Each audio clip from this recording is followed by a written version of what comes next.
juice. Bring on the juice. Bring on the juice. Bring on the juice.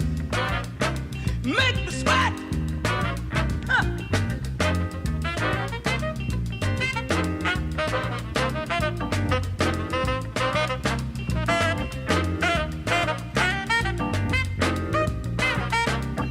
Yo, yo, yo, Juice Master Max here, and I am here with Eve Batchelder, who is an amazing yoga instructor for trauma and healing. She works with domestic violence and nonprofits. She does alternative healing, emotional counseling, and public speaking about healthy relationships in high schools. Thanks so much, Max. It's super awesome to be here. I'm so stoked to be able to talk about this topic with you today. Yeah, I'm so happy to have you. So we are talking about emotional embodiment today. So what exactly is emotional embodiment? Sure. I think this is a really great question to get us started. This is a topic that is really near and dear to my passions and my background, and I think it's something that a lot of us listening and with our families and friends can really resonate with, because our body's emotional experience of what it's going through on a level of emotions and sensations is something that really is tuned in directly to our health.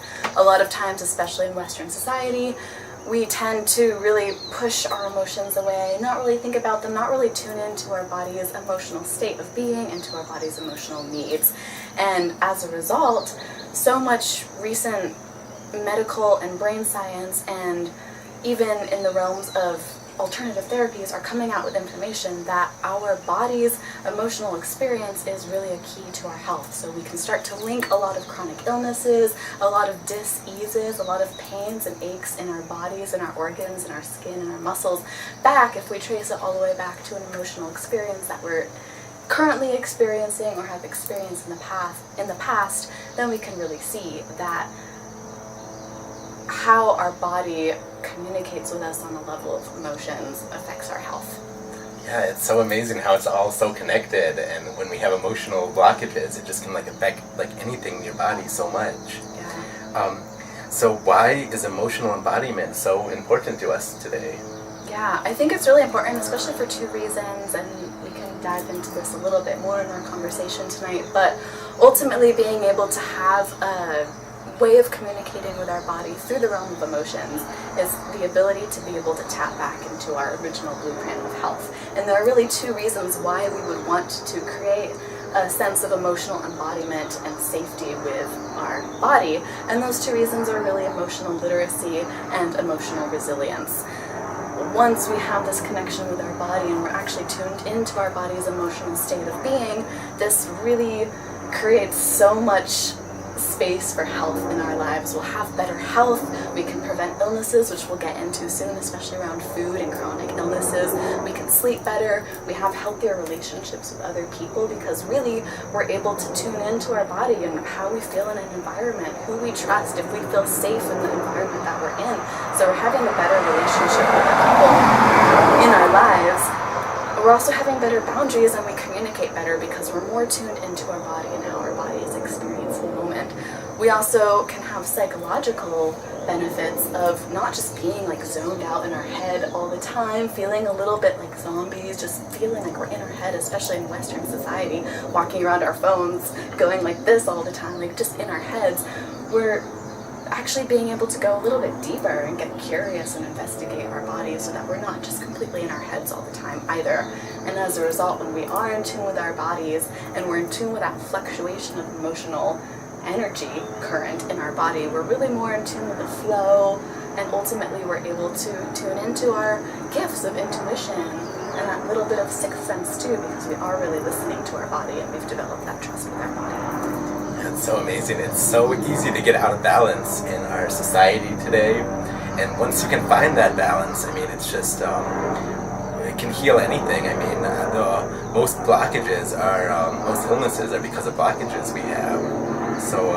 So amazing when we can get in touch with that. Absolutely. So when we're trying to do this, where do we even begin? That's a great question, especially because this is with thinking about emotions and sensations and how our body changes and how our health changes all the time, this can be a really big topic. How the heck do we even get in touch with our emotions, and how do our emotions even relate to body health, and where do we even start? And I think that there are really three main, what I've observed personally and in the work that I do in the community, there are really three ways to be able to approach emotional embodiment.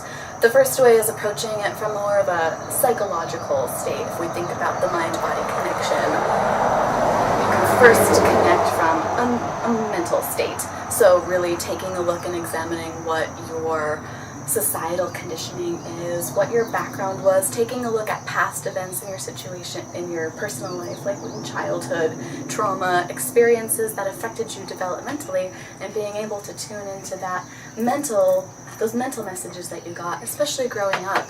Because we do know through modern day brain body science that our emotions from every single experience that we have had from when we were born up until now, all of those memories and the emotional memories are lodged in our body. They're in our muscles, they're in our organs. Our body retains a felt sense, experience, and memory of those emotions even if we might not consciously experience it. So from a subconscious and from a body-based perspective, if we can get curious on a psychological level to start to examine what occurred to us in the past and how that might be affecting us now, that can be a great start from a mind perspective. Then of course too, there is from a second approach, a body-based perspective, and I think Max, that you can really talk about this too with your interest in food, that what we put in our bodies affects our mind. It's the body component of the mind-body connection with food, nervous system, the brain and the body. Maybe you can share a little bit about that. Yeah, definitely. So it is all so connected. Like, I don't know if you guys notice, but like if you eat like a really sugary meal, like I notice I get like really anxious, my heart starts beating fast. And sometimes I make like bad decisions from there. It kind of brings me out of touch with myself. Whereas when I'm like sitting here drinking juice, like it just fills me up with so many nutrients that my body just feels like so in alignment. And our colon is actually connected to like every organ in our body. So it has a lot to do with like mental clarity.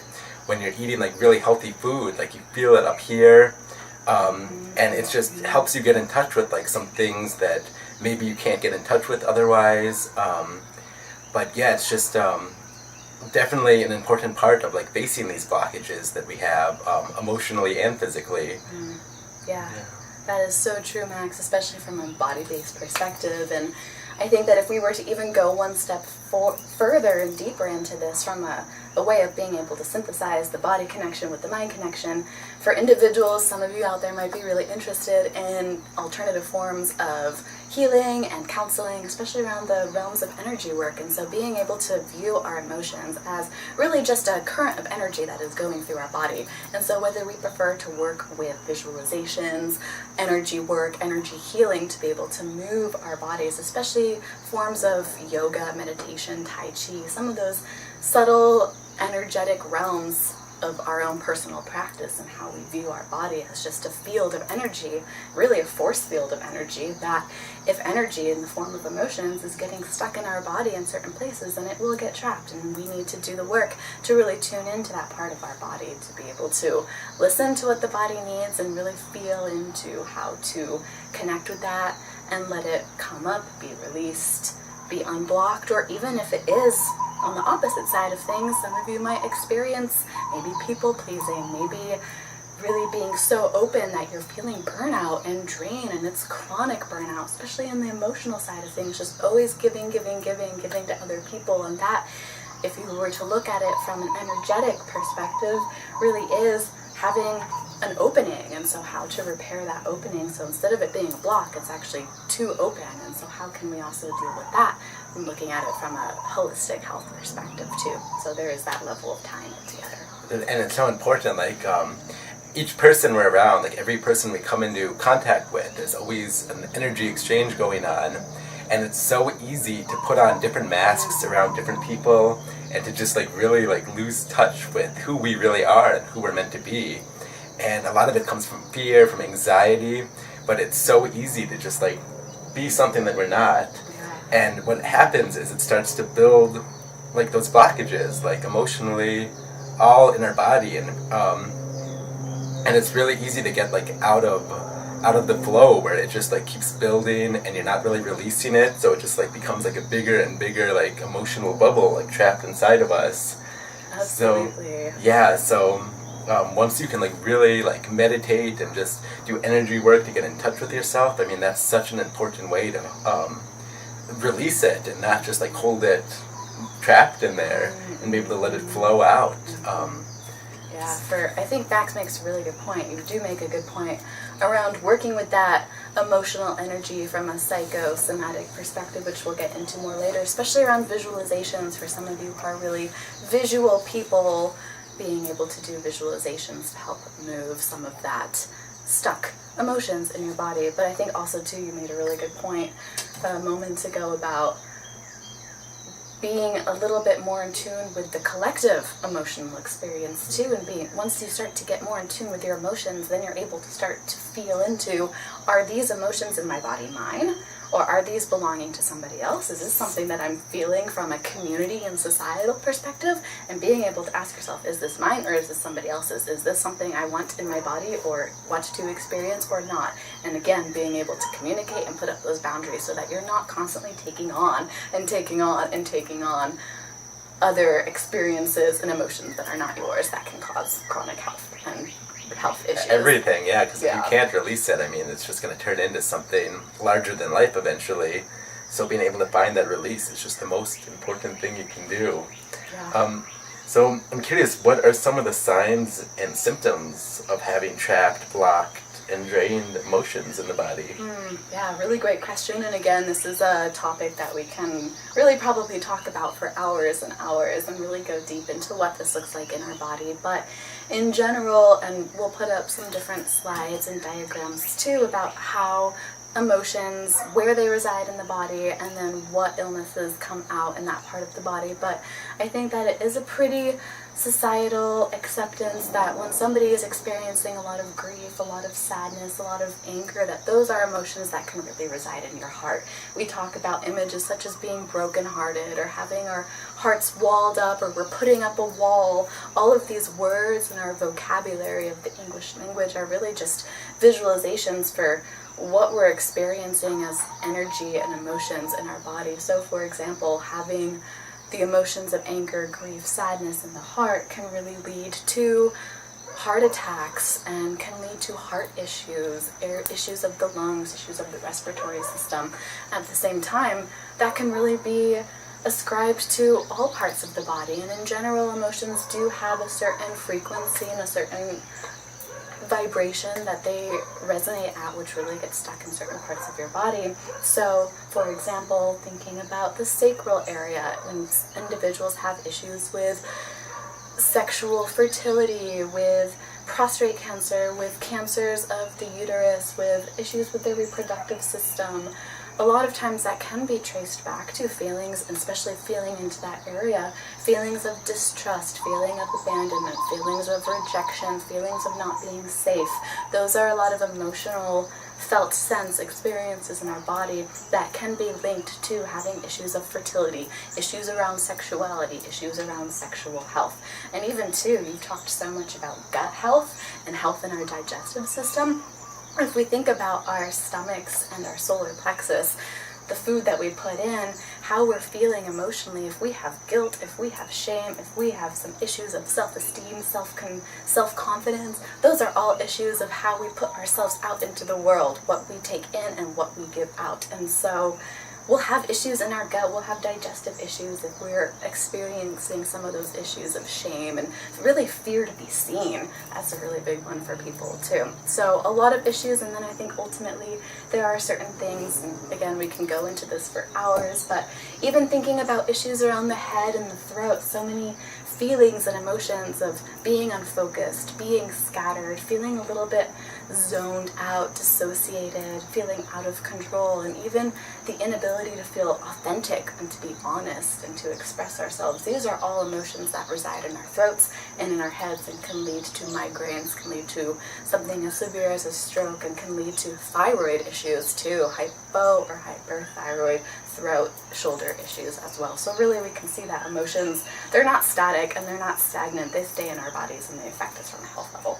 on every level. Like every disease, I think, can be traced back to the emotional body in some aspect. And I mean, I feel like most of the people I know, at the least, have some kind of anxiety, and anxiety really stems from just like traumas you've been building up your whole life and just like hold within you. And it's just so many levels of this. But anyone out there who worries or who has anxiety, I mean, it's this fear, it's this thing that gets trapped inside of us.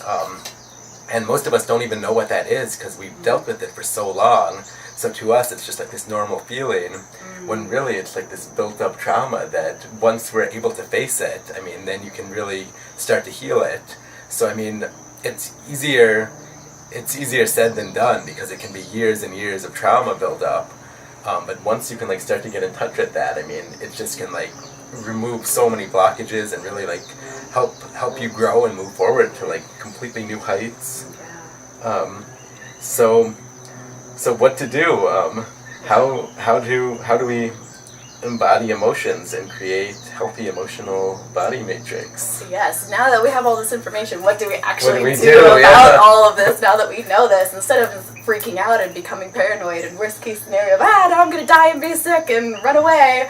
What can we actually do about solutions? What can we do about this? And I think you raised a really good point too, Max. In our society, what we really see is this like third person passivity around our bodies. So when you ask somebody, hey, how's it going? You'll usually get just a few key answers. One is usually, oh, I'm just exhausted today. I'm hungry. I'm really stressed out, which means anxious or depressed. Or you might even get more passive comments like, oh, just another Monday, hanging in there. I'm sure you've probably heard of a lot of those passive comments as well. That really, even it's okay. Every day, every day, just people say I'm okay, and I try to challenge that because people like try to remove themselves from it so much. So I'll ask someone, why are you just okay? And usually people are so ready to like open up because really they just need someone to listen, which can be so hard to find. Mm-hmm. Or I'll hear people say, oh, I can't complain. And I always say, oh, well, you could complain. And then usually they'll like roll into, well, like this and this is going on. So it's really, and that's, like I said earlier, that's just like a mask that we put on. We feel like we're supposed to be ashamed of our emotions. So it's so easy to like hide from that instead of just like coming out and facing it. This is how I feel. This is me. And I think that's so much more powerful. Like no matter where we are, I mean, we shouldn't have to like lie to ourselves and other people. I mean, we should be free, able to be free, and like our emotions are beautiful, whether they're positive, negative. Light always balances darkness. So I mean, like crying is like a beautiful thing. If you can like cry and like release emotions, like that's a great way to let it out. And yeah, it's not a bad thing to be sad. It's just as beautiful as being happy. It's just the other end of the spectrum. So it's really, you shouldn't feel ashamed of that. You should be able to really like feel those emotions and experience them, because that's like really how you release it out of you.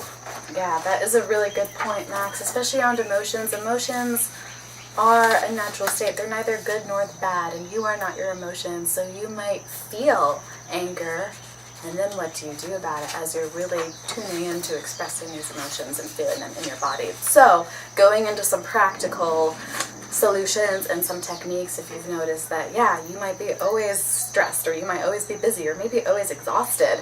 There's actually something under the exhaustion that we need to dig into, and we might not be able to identify that yet because we don't have a word other than I'm tired.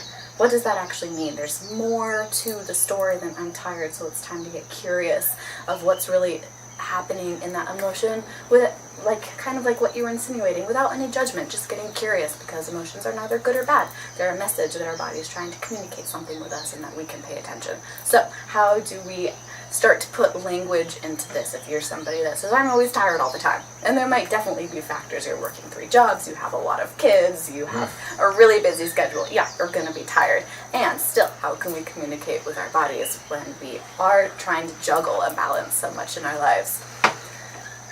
some of the real basics of getting started, and perhaps some of you are already in touch with these aspects of working into it, but I think from a very base level, when you notice that you're experiencing some kind of pain in your body, it could either be a physical pain or you're experiencing some kind of hyper aroused state of emotion, is to take a moment to take some deep breaths, perhaps close your eyes, perhaps use your hands if you're more of a tactile, empathic individual, and really take a moment to place your hands or close your eyes on that part of your body that is feeling pain or that is feeling an emotion. And perhaps place your hands on your heart, for example, and say, okay, what am I feeling here? What am I sensing? Can you give a language to what you're sensing? Are you feeling pain in that part of your body? Are you feeling tightness? Do you feel open? Is it prickly? Is it cold? Is it hot? Is it stabbing? Start to actually name your physical sensations in that area. Give ownership to your body, because your body's really trying to describe something that's happening in it in the moment. So first, put your hand on a part of that body, or of your body.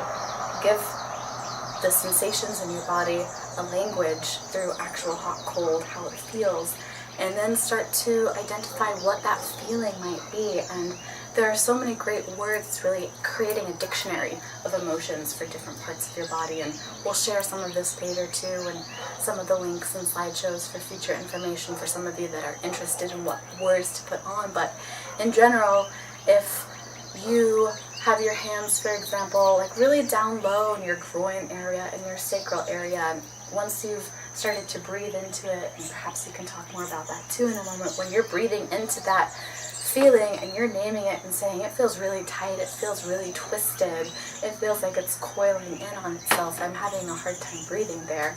Once you've gone there, see if you can, and it will be something different for each person, but see if you can put an emotion with that. Perhaps, especially if it's low in your body, it's usually words around feeling ungrounded or unsafe, maybe weak, unworthy, abandoned. Those might be some emotions that are coming through that sensation. If it's a little higher up in your reproductive organs or in your gut, it might be words around feeling ashamed, feeling imbalanced, feeling out of control, feeling burned out, judgmental, critical expectations of yourself. Higher up, something our society really feels collectively is grief. In our heart areas, grief, anger, sadness, and then even higher up in your throat area, your head and your forehead area could be the, again, I'm feeling a lot of scattered energy here. I'm feeling really numb. I'm feeling really mute. I'm having a tough time speaking. So giving words to what you're experiencing to identify what's actually going on, that's a good first step. That's such a great place to start, because I mean, anything you're feeling, I mean, can be traced to this. So me, for example, when I was really young, I always had a lot of anxiety problems, and I think one of the things that helped me overcome this the most was really breathing exercises. And I would notice that if I would start to take really deep breaths, I could like really pinpoint the exact place where I was kind of like holding on to some stuff. I had like fear, I had around abandonment and all sorts of issues. And like once I would start taking these really deep breaths into like my belly and my solar plexus, I could just like feel it like filling up with air and almost like releasing this anxious energy out. And it kind of like brought up like these memories that I had, and I feel like being able to like face these, then you can like kind of look at it from a logical point, like why do I feel like this, and once you start to see why you're feeling like it becomes real, and like once it's real, like you can like face it, and it doesn't have to be like this chronic blockage anymore. It's just like this thing that you can overcome and move forward from. So it's so beautiful, and I mean that's like Eve was just saying, like any part of your body, like depending on what you're feeling, what kind of pain you're feeling. I mean, this can be traced to like something emotional you went through when you were 5 years old, when your brother chased you down the street with a stick, or like anything, you know. So it's being able to like look at those memories and look at the emotions without having to hide from it anymore, and not feeling ashamed. It's okay to look at it and go over it again. Right. Yeah. Max makes a really good point too about asking questions and really starting to open up this conversation with your body, being able to ask, why are you feeling this way? But there are also other questions to really dig into opening and expanding safely and slowly, almost titrating it little by little, going into the experience, coming back out, going into the feeling, coming back out, to be able to have questions to start to kind of go down that rabbit hole a little bit and then come back up with more information, because you're really going into your body and your subconscious memory banks too. So some really great questions to be able to ask yourself once you have your hand on a place in your body, you've identified the sensations, you've given a name to the emotion that's there, perhaps sadness. Some questions that you can ask, especially if this is a chronic pain or emotion that you've been experiencing for a long time, there are certain questions that you can ask. One of them is, what do you need right now, body? Or what does my body need right now? What is this sadness symbolizing? What is my body communicating? And also, am I coming from a place of wholeness, or am I coming from a place of a lack and need? Because ultimately, these emotions, if you're still having chronic emotions, if you're having chronic pain, if you're having chronic painful emotions, and they're still there, and you've been like, I'm thinking about this, and why is this not going away? Why is this not going away? Perhaps the reason it's not going away is because this emotion is still serving you. This emotion is still serving to fill in some gap or some need or something that you still need in your experience to help you get what you want. So it is serving you. I think sometimes once we locate bad emotions or pain in our body, we just want to get rid of it, and we want it to be gone, and we want to fix the situation. It's not going to go away because it's been serving you, so now we need to look at that in order to fully heal it, be able to apply a positive side of the polarity on it, and really start to give it empowerment with certain terms and certain ways of working with that emotion to really empower that part of our body and empower our emotions. So being able to ask yourself, how is this emotion or how is this pain serving a purpose? And is this really working for me anymore? And if it's not working for you, then there are things that we can do. So many things. Yeah. And the amazing thing is, I think deep down, everybody kind of knows what the roots of it are, but it's just so buried down that we seek professional help. Here in Western society, people love instant gratification and to just pop some pills and cover it up, put a band-aid over our emotional grief. But once you dig, even if you just sit and meditate for a second and ask yourself where is this coming from? It might be really painful to think about, but I think most people know and can feel it where this is coming from. And it's hard, but it's so much better than just covering it up, because that's just gonna keep growing exponentially if you just cover it up, and it's never gonna be able to heal.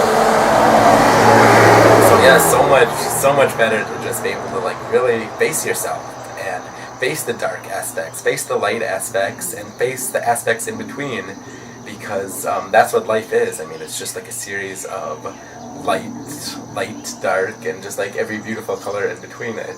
Yes, that's such a good point, especially about leaning in and getting curious and really embracing it and embracing these fluctuations in our body and in our states and in our emotional states and in our health. So yeah, thank you for pointing that out. And I guess just a last little tip of really creating again that emotional literacy and that emotional resilience is really, once you have gone in and you've asked why and you've been able to put the language to it about what your body needs, how it's serving you, once you've identified with that, how you can work with that is again going in and able to empower it and coming from a place of then creating a positive body language dictionary for yourself. So if you have that grief and that sadness in your heart, again, being able to, I think especially in our culture, we understand gratitude. We have a lot of gratitude practices, appreciation. A lot of people do a lot of gratitude meditations and love, which is awesome. I love that Western society is really focused on that consciously right now, and that's what's coming up in our society.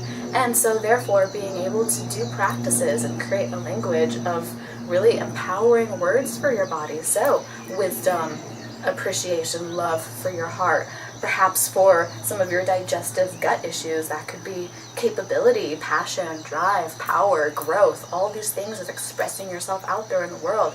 A little further down in your sacrum area, in your reproductive areas, that can be words of being grounded, being nourished, being supported by family or the earth or our own selves, and being abundant, for example, being balanced. These are all words. And even a little higher up in our throats and in our head area, being able to have wisdom, curiosity, inquisitiveness, being open and cooperative, and really ultimately alignment too. All of these terms, these words can really be empowering to our bodies, so that we can actually have that conversation with our body back and forth.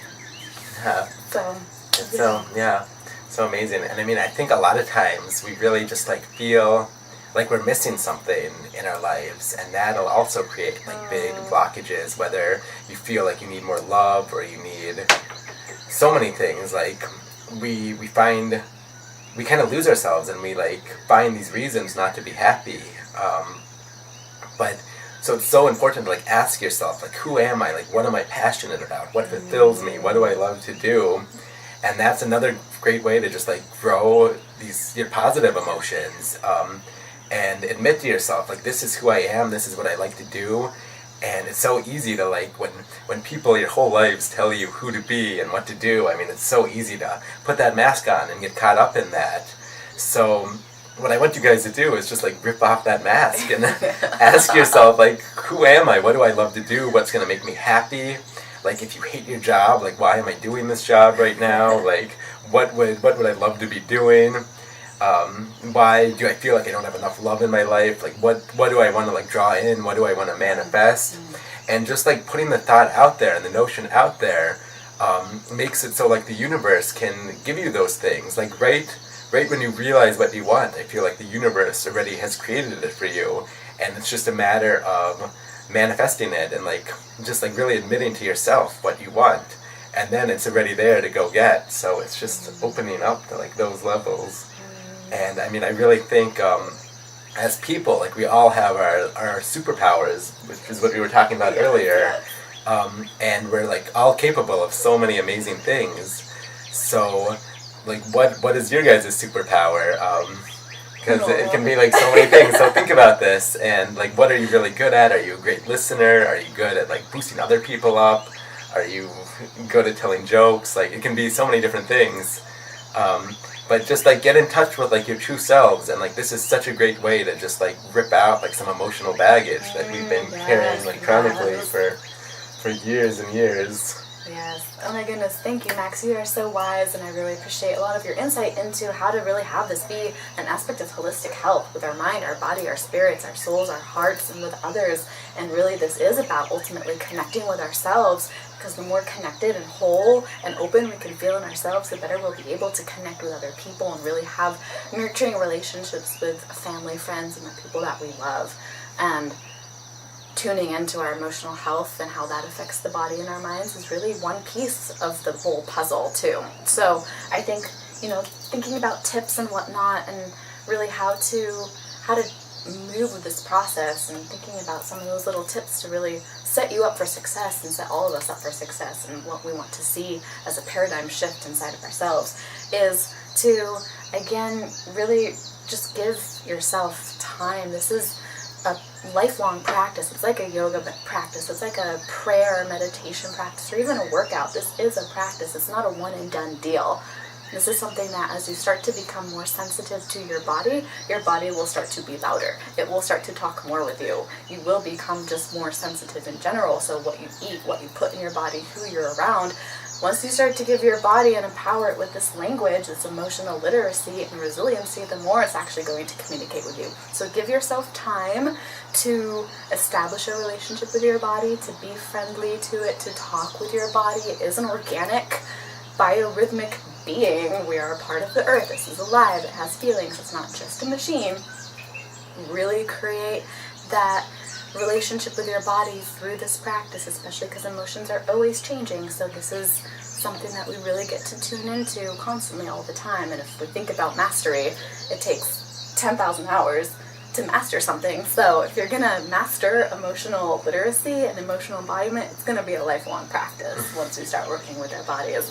And I think ultimately to remember too that as you begin this practice, please share it with other people. Please reach out to your community. If you want to connect with professional support, especially if you're going into some really intense emotions that have been stored in your body's matrix for a while and in your body system, then as we work with these emotions, they might actually come up and get worse. The symptoms might come up to the surface and feel like they're getting worse before they get better, because they're coming up and out to be seen and to be valued and honored and thanked for serving that purpose, and then being released. So it might get worse before it gets better, and in that case, go slowly. Please talk to somebody, speak with a professional coach, therapist, etc. if you really need to connect and do some deep inner therapeutic mind work with the mind-body connection.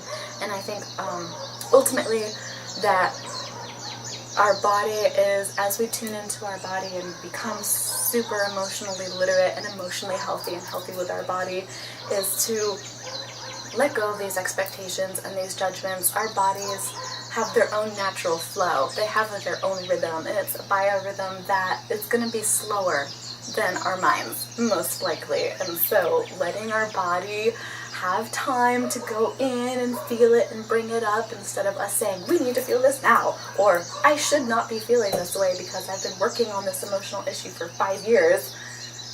That kind of expectation of where we should be at in our healing process, please release that and be gentle and kind with your body, because that biorhythm is flowing at its own rate in its own natural organic form. So it might be different than what we think it should be, and we can release that. Exactly, and I do kind of feel like everything happens for a reason. So these blockages can teach us such powerful lessons, and it's from these lessons that we really, really grow and learn. Without these hardships, we would never be growing. So it's almost a blessing facing these things. So don't be too hard on yourself, like Eve just said. It is our own journey, and it can be sad, but don't get stuck in that victim mentality, and it is just learn from it and say this is how this made me feel, but I'm not gonna do this again, or I'm gonna feel like this now, and that's really gonna let you grow in such amazing ways. And one other really cool thing, I don't know if you guys can hear it all, but there have been some loud booms going on behind us during this. And we are actually a mile away from this crazy active lava flow going on. Yeah, dude. Goosebumps. So what's really cool to me is it's kind of like the volcano here on the Big Island is releasing these huge fireball craters right now, and that's what each explosion is. So it's kind of there it goes. So it's kind of like the volcano being able to release its baggage that it's been holding on to. Because if you're not able to release, it explodes inside of you, and that'll kill you. That'll turn into a disease, and you literally, well, not literally, but you will explode from the inside, a heart attack or so just like the volcano is doing. I think it's a beautiful thing that it's able to just explode and release, and sometimes it's healthy to just explode and just let it out, however you're gonna do it. So we're so scared of facing negative emotions, but sometimes it's good to just express yourself and let yourself just scream or just explode a little bit if you're in a healthy setting to do so. You never want to target someone else and bring them down, but even to just go outside by yourself and scream sometimes can be really, really healing. Yes. Just like the volcano is doing. Yes, so true, so true. I think that my last little thought piece that I want to share with this and this awesome conversation tonight, as we're tuning into the environment and the volcano and to our own emotional experiences, is that something that we can remember is that illness occurs. It will happen, whether it's mental, emotional, or physical illness will occur when we try and hold on to something. If we try and fix a situation and make it static, make it solid, make it defined, if we hold on, if we try and stop moving something, especially with emotions, if we try and hold on and fix it so that it can't move freely through your body or even your mental state and move freely through your body. If you try and hold on and fix it and let it become static, that is where illness will begin. Because really, life around us is just a constant symphony of moving frequency, light, form, all those esoteric perspectives of what this life is. But if we, in our own full original blueprint of healthy emotional, mental, and physical beings, are being able to move with this, then health really does become a dance inside of ourselves with all of these aspects in the life as well. So it's really about dancing and not becoming fixed on and static. It's dynamic. Well, I just want to thank you so much for being here with me today. This is just such an important topic that, like, I think everyone out there can resonate with, because we all feel painful emotions and joyous emotions, but I mean, we all do feel emotions.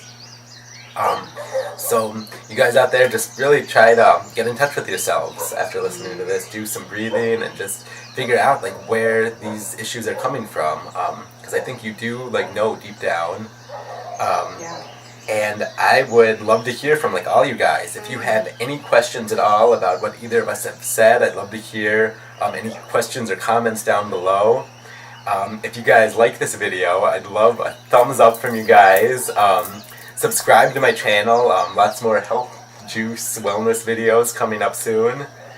And yeah, just thank you guys all for being here. Yeah, thank you so much. We'll have some links too to, if you're interested in these topics, some really awesome books, different techniques, some different websites that you can go to too. We'll also link those down there in the, techie part, in the comments, somewhere down there, whatever it's below. called. I'm not a techie. And yeah, please try out these techniques, try the visualizations, try naming it, try creating language in your body, and please feel free to share again with Max or I, or just out there with your family and friends, and get this out there because it's really good stuff. Get this out there. Yeah. And yeah, I mean, and if any of you guys like don't feel ashamed to like share. Like, we'd love to hear about any of your guys' emotional issues you guys want to heal, and we'd love to offer any input we can offer to help you guys on your healing journey. Yes. Because it's all about the journey. It is. So, to the journey. To the journey. Oh, Cheers. Cheers. Yeah.